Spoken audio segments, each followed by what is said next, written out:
In this video, I'm going to show you how to sign up for the YouTube TV free trial step by step. Start by visiting the official YouTube TV website or downloading the app on your device.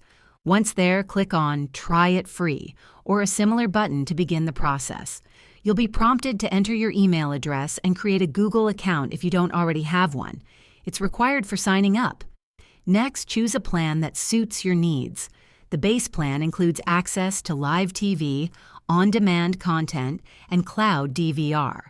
During the sign-up process, you'll need to provide a valid payment method, but you won't be charged until the trial period ends.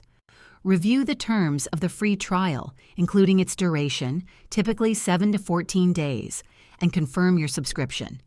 After signing up, you can start streaming live TV, record shows with the DVR feature, and explore additional add-ons if desired. Be sure to cancel before the trial ends if you don't want to transition to a paid subscription. If this video helped you sign up for the YouTube TV free trial, please hit the like button and subscribe to the channel for more tips. Thanks for watching, and I'll see you in the next one.